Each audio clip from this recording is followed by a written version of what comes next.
샬롬, 홍익대학교 회계순장을 섬기고 있는 오준탁 순장입니다. 오늘부터 12월달이 시작했는데요. 날씨가 많이 시원해졌네요. 12월달이 되면서 금식시연회가 기다리고 있는 마음에 감사로 가득 찹니다. 저희는 기다린다는 것에 어떻게 반응하여 살아가고 있을까요? 그 기다림의 삶 속에서 어떻게 야곱은 살아왔는지 오늘 말씀을 통해서 한번 볼까요? 야곱이 아버지의 집을 떠나 외삼촌 라반이 사는 곳을 갔습니다. 라반에게 두 딸이 있었는데요. 첫째는 레아, 둘째는 라헬입니다. 레아는 눈이 약했으며 라헬은 아름답고 사랑스러워 야곱의 마음을 사로잡았습니다. 야곱은 라헬을 사랑하며 라반에게 말을 했습니다. 외삼촌, 작은 딸 라헬 위에 내가 7년 동안 섬기겠습니다. 라반은 이를 허락하였고 야곱은 라헬 위에 기꺼이 7년을 섬겼습니다. 7년이 지난 후 야곱은 라반에게 약속한 시간이 다 되었으니 제 아내 주십시오라고 말했습니다.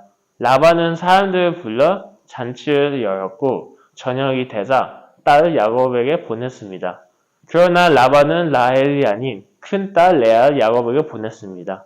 야곱은 그 사실을 알아채지 못한 채 레아와 첫날 밤을 보냈습니다.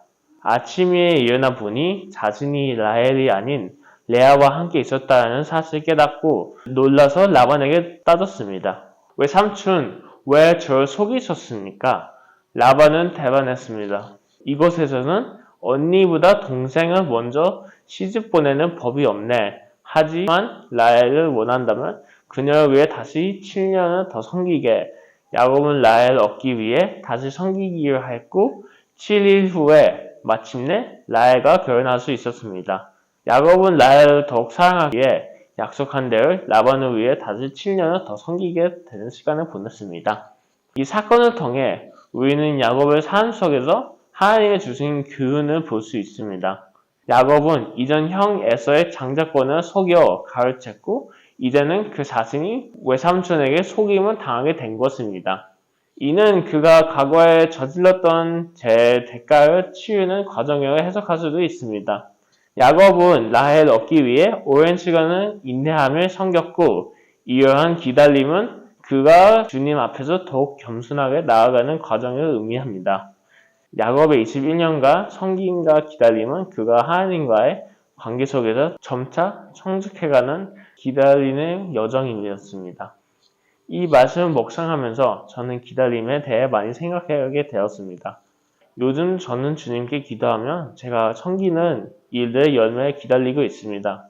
그 과정에도 성실하게 섬기는 것이 얼마나 중요한지 깨닫고 지금까지 그렇게 살아오고 있습니다.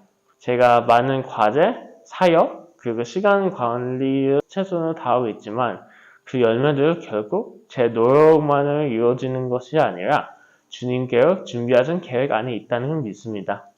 이 말씀을 제 삶에 적용하면서 성령 충만하게 살기를 바라며 열매가 나타내는 제 노력도 있지만 결국 모든 것은 다 주님의 계획 속에 있다는 것을 믿고 기다립니다. 야곱이 7년 동안 포기하지 않고 섬겼듯이 저는 주님을 신뢰하며 기다림 속에서 감사함을 살아가려고 합니다.